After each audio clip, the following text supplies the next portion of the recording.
coucou tout le monde, j'espère que vous allez bien. La journée, je voulais vous faire une petite vidéo parce que vous savez que nous sommes dans la lune en balance, d'accord? Et que par rapport à ça, j'ai trouvé la journée très particulière et j'ai trouvé la journée costaud au niveau des énergies. Les guides me le confirment et 6 mois déjà j'ai trouvé cela costaud. Je n'ose pas imaginer ce que vous avez vécu, et si vous ne l'avez pas vécu, à mon avis ça va débarquer dans les jours à venir. Voilà, contraction. J'ai l'impression que l'on vous a testé sur beaucoup de choses Beaucoup de choses qui vous ont été rappelées ces derniers jours dans mes vidéos et dans mes stories également, et que là c'est comme s'il y avait comme un condensé, une machine à laver dans laquelle on vous met un peu tout ça et vous avez, paf, cadeau, vous avez tout ça à dépasser.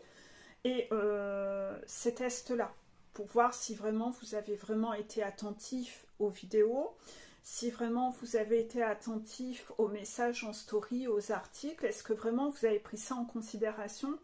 Est-ce que vraiment vous faites les choses sérieusement? Est-ce que vraiment vous vous êtes transformé? Ou est-ce que vous vous emplafonnez sévère parce que vous ne faites pas les choses sérieusement? Contraction. Ce que je constate, c'est que quelque part, on le sait, depuis le début du portail de l'hypocrisie, et même dans le portail du pardon, déjà le mois précédent, on vous refaisait travailler la blessure d'abandon. Et là, vous avez des défis sur la blessure d'abandon. C'est-à-dire, est-ce que vous savez abandonner vos lampadaires? Est-ce que vous continuez à rester en sacrifice par peur d'être abandonné, par peur d'être seul, par peur de perdre quelque chose? Je vous avais dit que dans ce portail de l'hypocrisie, on vous faisait retravailler la peur du manque. Donc inévitablement, la peur de perdre quelque chose, d'être abandonné de quelque chose, il y a bien cette peur du manque. Est-ce que vraiment vous aviez identifié ce que vous avez encore peur de manquer, ce que vous avez peur de perdre? Qu'est-ce qui arrive encore à être une emprise sur vous? Qu'est-ce qui arrive encore à vous manipuler?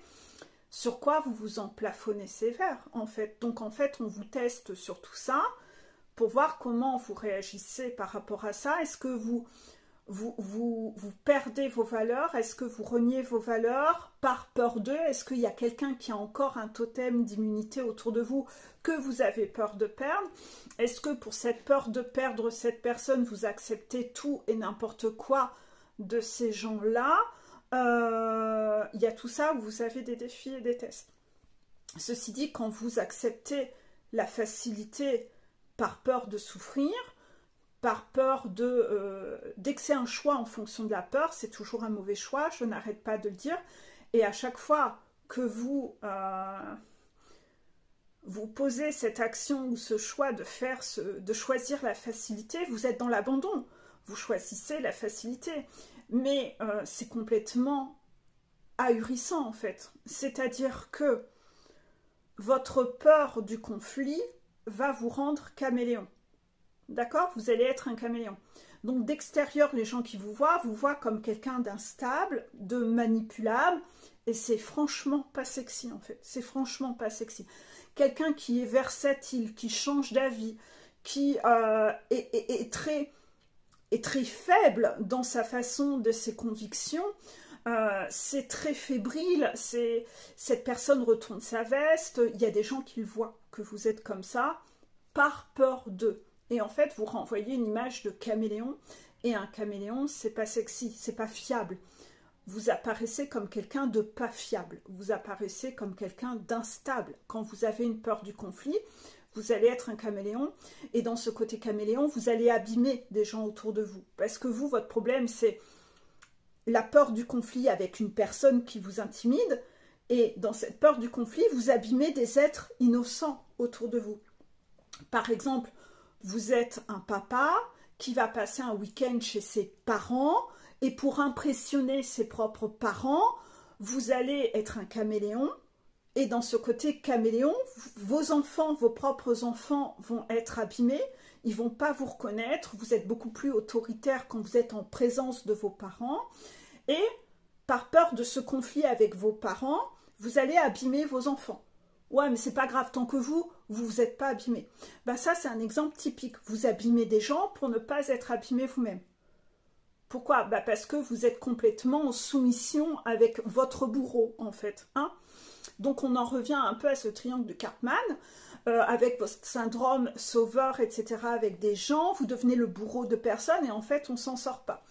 Et là, en fait, dans cette lune, on vous soumet un peu à tout ça, à vous faire travailler cet aspect-là. D'un autre côté, on ne vous demande pas non plus d'être complètement à l'inverse et complètement à l'opposé, quelqu'un d'extrêmement rigide qui n'arrive pas à changer son angle de vue et qui est têtu comme une bourrique. Donc en fait, ça vous fait vraiment travailler, lune en balance, le juste équilibre.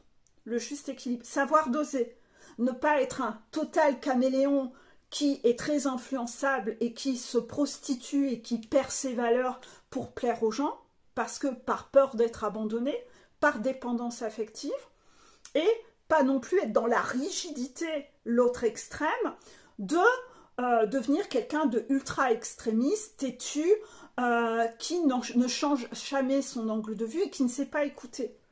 Et avec qui il n'y a pas d'échange possible. C'est pas constructif, en fait. Donc, en fait, on vous fait travailler un peu ce côté un peu des deux extrêmes, de ne jamais choisir d'être dans ces deux extrêmes.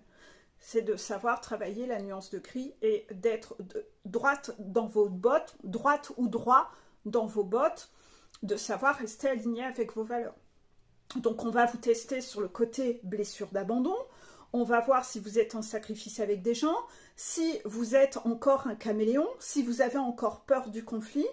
On va vous faire travailler la notion du trousseau de clés avec une personne pour voir si vous repartez dans l'abandon, tout ce qui s'enclenche là-dessus autour des personnes toxiques qui utilisent leur trousseau de clés avec vous. Vous allez être testé sur tout ça, vous allez être testé sur la parentalité pour voir si vous allez être droit dans tout ça. En gros, vous allez vivre un marathon de défis, mais vraiment un marathon de défis. Et ça va pas être du tout agréable. Donc soit vous avez déjà vu que ça a commencé, soit vous n'avez pas encore vu que ça a commencé, mais peut-être parce que vous n'observez pas assez les défis. Et là, avec cette vidéo, vous allez y prêter peut-être un peu plus attention. En tout cas, je peux vous dire que si vous êtes vraiment ancré dans la matière et que vraiment vous êtes connecté et que vous faites les choses en conscience dans la vie, vous les voyez les défis et franchement, c'est pas agréable en fait. Parce qu'on peut vous tester sur tout ça dans un état de fatigue, avec des problèmes à côté, ou dans une énergie où vous êtes triste parce que vous avez appris une mauvaise nouvelle, ou vous êtes fatigué. On va voir si même dans n'importe quel contexte, vous êtes fiable en fait. Donc on peut vous rendre malade, fatigué, vous apporter une nouvelle qui vous chamboule, ou, exemple, j'ai vu ça aussi en coaching, c'est votre anniversaire, vous êtes de bonne humeur. Alors comme vous êtes de bonne humeur, vous ne voulez pas de conflit. Donc comme vous ne voulez pas de conflit, vous vivez tout en mode « Ah, ce chardon, c'est un diamant brut ». Vous vous illusionnez parce que ce jour-là, je veux tellement que cette journée soit bonne qu'en fait, je vais m'illusionner sur ce que je vis pour contrôler le fait que ma journée sera bonne coûte que coûte. Et là, en fait, vous retombez dans des pièges aussi avec des personnes toxiques. Donc, on va vous tester un peu sur tout ça en fonction de ce que vous avez. Ça va fluctuer d'une personne à une autre. C'est en fonction de ce que vous aviez loupé les fois précédentes. On vous le resserre. De toute façon, tant que vous loupez, on vous resserre jusqu'à ce que vous réussissiez votre défi. Donc, si vous pensez que de contourner la piscine, vous en sortez bien, non. On va vous la représenter en boucle, en boucle, en boucle. Et plus vous allez chercher à contourner la piscine, plus vous attirez le regard de vos guides que vraiment, pour vous, c'est un vrai problème. Donc, en fait, au lieu d'avoir une piscine à traverser, à la fin, vous en aurez 30 à la chaîne à traverser. Dans un état malade, fatigué, pour voir si vraiment c'est bon, t'as bien compris, etc. Donc, en fait, on va vous tester sur la blessure d'abandon, mais aussi sur votre rigidité. Voilà, sur votre rigidité. Alors que peut-être vous avez eu un coup de massue et que vous êtes déjà assommé par ce coup de massue de cette nouvelle ou la fatigue ou la maladie, et vous allez en plus avoir des défis autour de ça. Et il ne faudra pas vous louper. Parce qu'en fait, si vous préférez la facilité, ça veut dire que vous êtes encore dans l'abandon, je m'abandonne, je préfère la facilité, c'est plus simple, c'est pas compliqué. Vous êtes en train de passer commande, que vous êtes tellement masochiste que vous kiffez être dans l'abandon. Donc les guides vont vous servir des foudres abandon, qui vont faire mal en fait. C'est-à-dire qu'il y a vraiment des gens qui vont vous abandonner, grosse contraction, et ça peut faire très mal, parce que les guides vont taper là où ça fait mal. C'est-à-dire que la personne que vous voulez vraiment pas perdre, ça sera cette personne-là. Donc ça peut être terrible, hein, parce que ça peut être apprendre que telle personne autour de vous, en qui vous tenez énormément, est malade. Ça peut être votre animal. Juste parce que vous avez refusé, vous vous êtes encore renié, et vous avez encore refusé de monter sur le ring. Donc en fait, c'est tout ce qui avait été annoncé ces derniers temps, sur tout ce sur quoi je vous avais fait travailler dans le portail de l'hypocrisie et les 2 premiers mois également. C'est comme si c'était un marathon d'épreuves pour valider le premier trimestre, parce que le printemps est là et c'est le moment des récoltes. Sur quoi vous avez transformé, quelles sont les graines que vous avez semées. Et là, c'est le moment de la récolte. Mais avant de récolter, on va vous faire vivre un marathon d'épreuves pour être sûr que vraiment vous semez les bonnes graines, en fait. Et en fait, ça va être éprouvant, parce que j'ai reçu pour message aujourd'hui que ceux qui se loupaient là-dessus, en effet, si c'est un lampadaire qu'on vous a déjà dit que ce lampadaire-là, il était à lâcher, et que vraiment ce lampadaire-là, vous refusez de lâcher, vous ne voulez pas lâcher, la foudre sera d'autant plus importante, d'autant plus souffrante. Et vraiment, je vous conseille franchement de lâcher votre lampadaire. Parce que la foudre, elle va être douloureuse en fait. Et en fait, ça m'a pas mis dans de bonnes énergies aujourd'hui. Je vous cache pas que j'ai arrêté mes consultations avant l'heure. Parce que la journée, elle a été catastrophique en fait. La journée a été catastrophique. D'être la personne au milieu de tout ça qui doit véhiculer ces messages, vous voir vous emplafonner et avoir que des guides qui vous secouent pour que vous loupiez pas le train et que vous loupiez pas le coche. Et en plus de ça, moi-même être testée depuis ce matin, depuis que j'ai ouvert mes yeux. Plus sentir l'énergie ambiante électrique de tout ça, recevoir des colis de colère depuis ce matin, c'est comme si je me prenais un gros ventilateur de colère en face, qu'en plus je dois canaliser l'agacement de vos guides, et je reçois de mes entrailles, je reçois de partout. À un moment, je me suis dit, c'est quoi ce gros bordel en fait? J'ai fini par me dire, mais est-ce que j'ai encore, moi, de la colère à nettoyer? J'avais l'impression qu'on me poussait à bout pour... Comme quand j'avais des nettoyages de colère et qu'on me poussait à bout pour sortir de la colère. Et je me suis dit, mais c'est quoi ce gros bordel en fait? J'ai jamais vu ça. Et en fait... Et je sentais que c'était pas ma colère, en fait. C'était pas ma colère. Et en fait, je voulais pas ressentir la colère des autres, en fait. Mais c'est énergétique, je la reçois. Et en fait, j'ai passé ma journée à faire bouclier de ça et à me préserver de ça. Et sachant qu'en plus de ça, depuis ce matin, moi-même, on m'a mis dans la moulinette de défi. Donc en fait, au bout d'un moment, on a l'impression qu'on nous pousse à bout, en fait. Et... c'est du grand n'importe quoi, ça a été du grand n'importe quoi. Donc si chez vous ça n'a pas été du grand n'importe quoi, c'est que ça va arriver. C'est que ça va arriver. Vous voyez, j'ai de fortes contractions. Et vous penserez à moi. Vous direz, ah putain, Peggy l'avait dit. Ouais. Et si pour moi déjà c'est hard à le subir, pour vous, j'ose même pas imaginer. Donc en fait, c'est pour vous faire lâcher vos lampadaires. Moi, on m'a retesté sur moult lampadaires qui ont été des points difficiles chez moi, mes talons d'Achille, depuis que j'ai commencé à monter ma montagne. On m'a sorti un gros package de tcha, gros arrivage, on va tester sur tout ce qui a été le plus difficile pour toi à lâcher, et on va voir comment tu t'en sors. Bon, j'ai réussi tous mes défis, mais ça a été du genre, toutes les 5 minutes, ça tombait. Hein. Toutes les 5 minutes, ça tombait. En plus de ça, je devais faire mon travail, donc faire les consultations à côté. Et dans ces consultations-là, vous-même, vous aviez des guides qui vous secouaient. Donc être hermétique à l'énergie de colère alors que vos guides veulent vous secouer et que vous lâchiez vos lampadaires,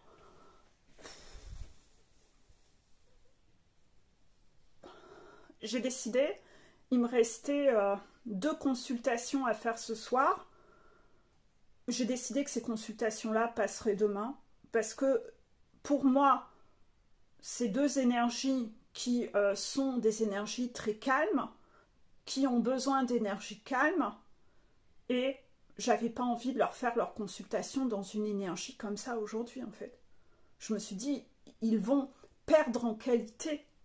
Et en fait, j'ai préféré dire aux guides, écoutez les guides, on va quand même préserver ces 2 personnes-là, contraction, on va décaler ces consultations-là à demain, et ces 2 personnes auront une énergie plus douce à la hauteur de... Ils font pas de conneries, donc pourquoi leur mettre une énergie de comme ça à secouer en fait?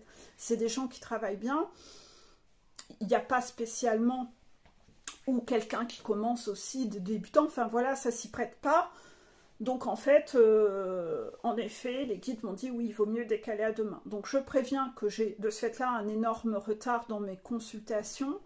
Et puis vu le temps que les consultations désormais durent, je mets moins de consultations par jour. Parce que là, c'est plus possible en fait. Moi, je ne peux pas bosser, faire des journées de 12 heures par jour. C'est pas possible en fait. Donc j'ai posé un peu mes conditions avec les guides. Parce que là, c'est pas possible en fait. Hein, les temps de consultation deviennent démesurés. Ça devient démesuré en fait. Sauf que on est obligé parce que les gens n'écoutent pas en fait, ou ils comprennent pas.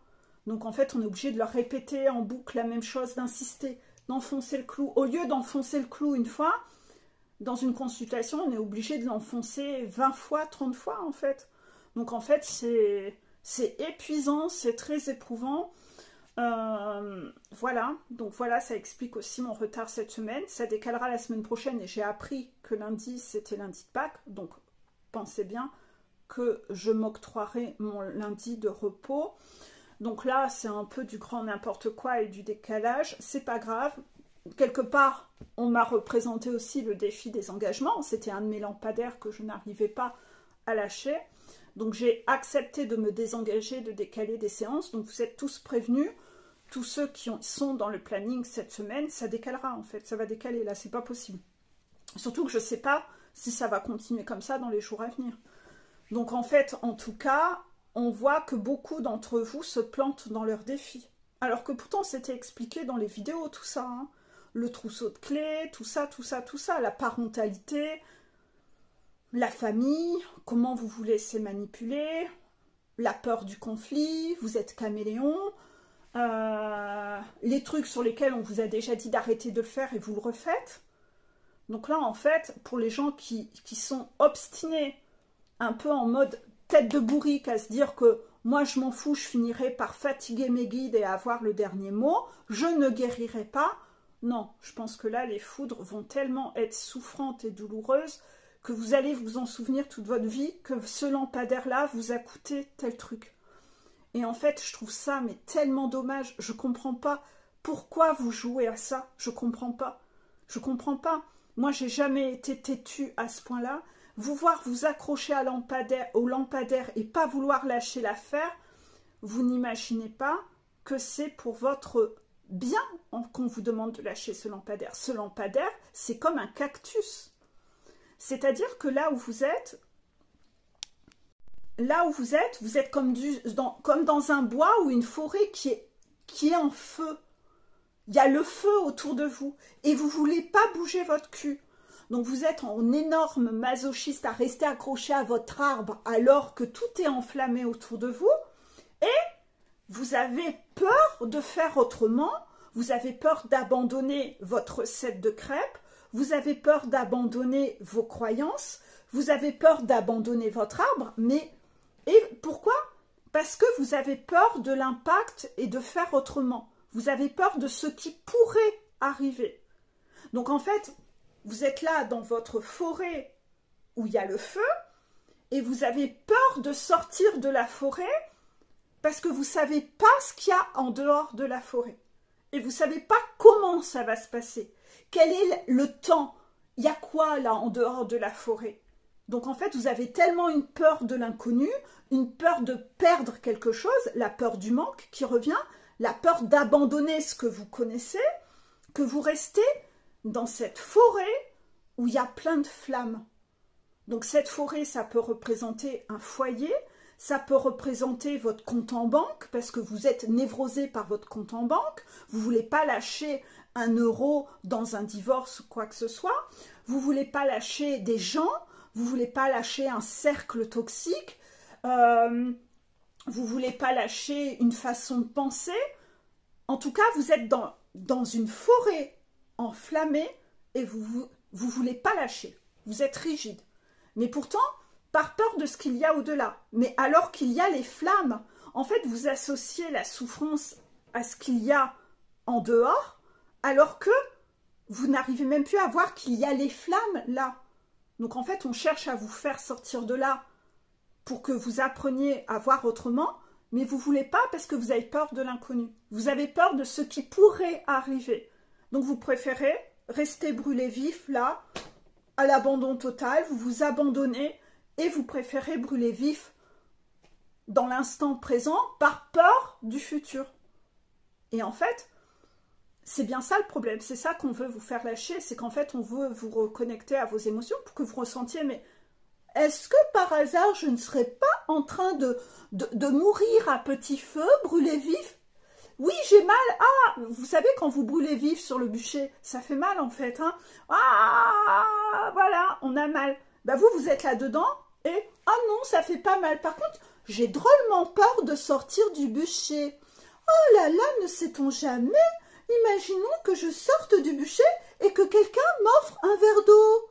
Oh, j'aurais aimé un coca. En fait, vous êtes complètement toxique dans votre vision et vous êtes toxique pour vous-même.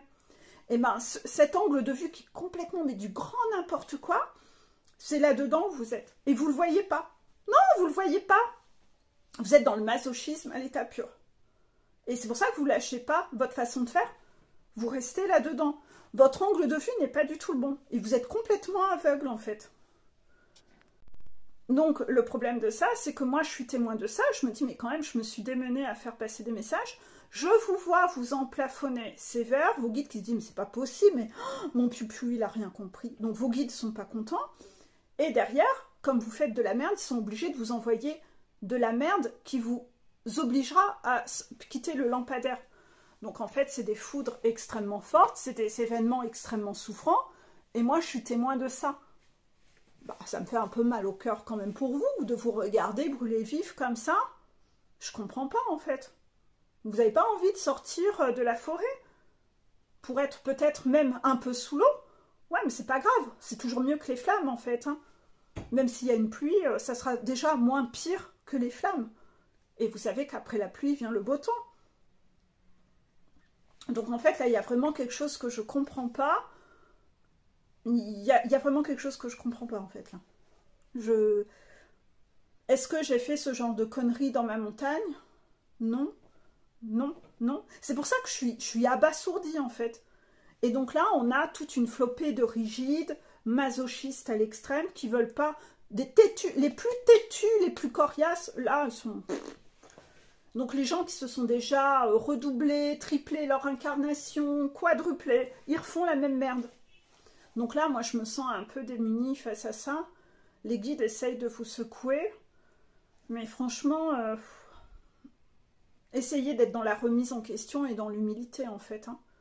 Parce que là, vous êtes en train de passer commande, qu'on vous foute par terre, mais dans un état de souffrance, vous passez commande de ça. Mais vous auriez pu vivre moins de souffrance, en fait. Hein. Vous n'étiez pas obligé de pousser à ce que le scénario soit à ce point dramatique, en fait. C'était pas obligé, en fait. Vous auriez pu lâcher vos lampadaires sous conseil, en fait. Vous n'étiez pas obligé de commander autant de souffrance, en fait. Donc là-dessus, ouais, je me sens un peu démunie. Je me dis, punaise, moi, je joue le jeu avec les vidéos, j'explique tout en long, en large, en travers, et voir des résultats comme ça, je trouve ça dramatique, en fait. Donc, pour le coup, vous avez vu aussi que ce que je vous ai mis ce matin en vidéo, c'est que pour avoir le déclic de lâcher quelque chose et de... sortir, en gros, moi je prends cette image de forêt en feu. Je vous mettrai une vidéo qui est comment créer le déclic de savoir quitter un pervers narcissique, bah, en gros, comment avoir le déclic de quitter sa forêt pleine de feu. Et cette forêt pleine de feu, comme je vous l'explique, ça peut être une famille, ça peut être votre angle de vue, votre esprit sacrificiel. Quel est le truc que vous avez à lâcher qui vous maintient dans ce feu? Et bien en fait, vous devez transposer ça à votre situation, le truc que vous n'arrivez pas à lâcher, et essayer de voir un lampadaire concernant le fric, votre syndrome de sauveur. Votre syndrome de sauveur en fait partie. Donc en fait, votre forêt avec plein de feu, ça peut être votre syndrome de sauveur. Donc par rapport à ça, à chaque fois vous y retombez. Vous voulez sauver les autres, au lieu de vous sauver vous-même. Donc en fait, par rapport à ça, vous devez vraiment essayer de détecter c'est quoi votre forêt en feu à vous, d'accord? Et vous devez arrêter d'avoir peur de ce que vous allez perdre. Votre angle de vue n'est pas le bon. Vous restez là dans le feu parce que vous avez peur de ce que vous allez perdre là dans le feu. Mais vous ne pouvez pas perdre quelque chose qui n'a jamais existé. Ça aussi, c'était une vidéo. Est-ce que vraiment vous les écoutez, les vidéos? Est-ce que vraiment vous les écoutez, les vidéos? Je vous avais dit, réécoutez les vidéos en boucle. Même moi, je les ai fait. Les 4 premières vidéos du portail, il fallait les réécouter. Est-ce que vraiment vous l'avez fait? Il y a combien de personnes qui l'ont fait, ça? Bah en fait, les guides ne l'avaient pas dit pour rien. Moi, je ne savais pas le pourquoi du comment. C'est pour ce fameux marathon de test. Vous vous êtes emplafonné. On vous a dit, en gros, il y aura réviser, réviser, réviser bien, et vous avez eu l'interrogation surprise. Et là, vous êtes emplafonné. Pourquoi? Bah parce qu'encore une fois, vous n'avez pas écouté les consignes. Vous avez juste prouvé que vous étiez têtu et que vous n'écouteriez pas les conseils. Et il y a eu interro surprise. Vous n'avez pas écouté les pièces du puzzle. Vous êtes emplafonné, en fait. Donc là, résultat dramatique. En gros, beaucoup ont 0 sur 20. Voilà, c'est du grand n'importe quoi. On vous a servi vos lampadaires et vous êtes encore emplafonné. Vous restez dedans, en fait. Vous restez dedans. Donc, bah, observez bien les foudres que vous aurez, parce que là, ça va tomber. Travaillez la vision de arrêter de croire que, de focaliser sur qu'est-ce que je vais perdre, je vais manquer de quoi. Je vous avais fait une vidéo peur du manque. Franchement, vous aviez toutes les pièces. Vous aviez ce truc-là à travailler, et au lieu d'être concentré sur qu'est-ce que je vais perdre si je sors de cette forêt en feu, ben en fait, c'est la souffrance que vous allez perdre. Vous allez arrêter de souffrir. Et ça, c'est la plus grande abondance de la vie, c'est d'arrêter de souffrir. Mais pour ça, pour vous, entre du fric et souffrir, vous préférez souffrir tant que vous ne perdez pas $1. Vous êtes devenu mais tellement radin dans votre peur de manquer de fric que vous préférez être masochiste. Tellement vous êtes devenu mais quelqu'un de névrosé par le fric et tellement radin, en fait. Et ça, mais mon Dieu, il n'y a pas plus laid, en fait. Donc vous préférez vous prostituer pour pas perdre un billet, en fait. C'est ça la vérité, pour la plupart. Donc, à côté de ça, vous restez dans votre peur du manque et vous continuez à voir « Ah ouais, mais je vais perdre 5 €. Vaut mieux que je reste là en train de brûler. Ouais, je vais rester à brûler parce que je veux pas perdre 5 €. Et à côté de ça, ce que vous avez peur de perdre aussi, la peur du manque, vous restez dans vos masques. Il y en a qui ont eu des tests authenticité, qui n'ont pas été capables de verbaliser, d'être authentiques, de communiquer entre vous, entre les deux jumeaux.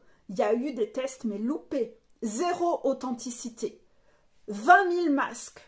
Du vide, du creux, du caméléon, du vide, du superficiel, mais du lait, mais du lait, mais du lait, mais du lait, mais du lait. Ça a été laid. On vous avait dit 20 000 fois, sois authentique. Ose présenter des excuses. Ose demander pardon. Il y en a eu combien qui l'ont fait? Toujours la séduction, la rose entre les lèvres, de la grosse merde, en fait. Il y a eu un pourcentage de grosse merde de folie. Tellement vous êtes comme ça. C'est du béton armé, votre crâne. Il n'y a rien, il n'y a pas d'accueil de changement de regard. Il y a 0 remise en question. De l'entêtement, de l'auto-sabotage, mais du 0 pointé. Donc là, bah, voilà. Donc, bah, en fait, bah, je vous laisse profiter vous allez vite voir hein, si vos guides estiment que vous faites partie des gens qui ont tout loupé, puisque vous allez voir que vous allez voir les foudres tomber en fait. Et les foudres seront de pire en pire jusqu'à ce que vous lâchiez votre lampadaire. C'est-à-dire que les flammes, les gros chalumeaux de flammes vont être de plus en plus importants en fait. Donc en fait, ce type de masochisme, moi, je suis pas adepte, je comprends pas, mais si vous aimez ça, bah, chacun son chemin, chacun sa route, chacun son chemin, voilà, c'est ça. Mais en tout cas, là, ça ne me regarde plus, c'est entre vous et vos guides. Moi, en tout cas, j'ai fait mon job et j'ai fait ce que j'avais à faire, voilà. Donc, j'espère que la journée demain sera plus cool au niveau des consultations, parce que pour moi, des journées très secouantes comme ça, c'est pas agréable. J'ai recadré les guides, j'ai préféré arrêter les consultations avant. Vous verrez bien, ceux qui sont au planning demain, bah, comment ça se passera. On verra, j'en sais rien. Je crois qu'il y a un nouveau conseil de classe. Hein. Voilà, contraction, il y a un nouveau conseil de classe. Voilà. je vais pas vous mentir, j'ai vu que ça commence en fait. Voilà. Il y a un nouveau conseil de classe. Il y a des guides qui estiment que ça sert à rien de laisser les places bloquées par des gens qui écoutent pas et qui bossent pas en fait. Il y a même des profils où les guides arrêtent en fait, ils abandonnent, ils lâchent l'affaire. Ils passent la main à d'autres guides. Il y a d'autres guides plus coriaces qui vont débarquer. Donc en fait, ça rigole pas là. Mais d'un autre côté, si tout le monde réclame de recevoir, d'avoir, mais que vous ne devenez pas, ben à un moment, on fait comment en fait? On fait comment? Si tout le monde vient faire grève pour obtenir son diplôme alors qu'il n'y en a pas un qui vient bosser, ben à un moment, c'est les punitions, c'est fini la rigolade. C'est plus sévère en fait. Le règlement de l'école devient plus sévère. Pourquoi vous créez cette énergie-là dans le collectif?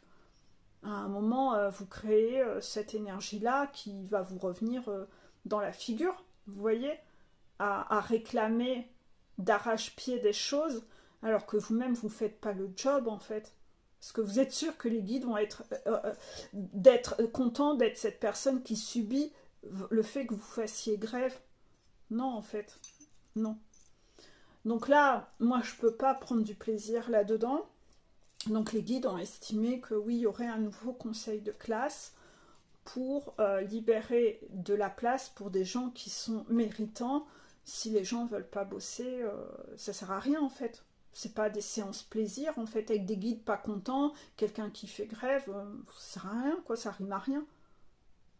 Voilà.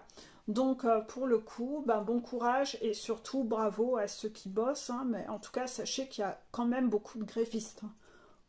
Il y a beaucoup de grévistes, hein, franchement. Voilà. Allez, bisous à vous.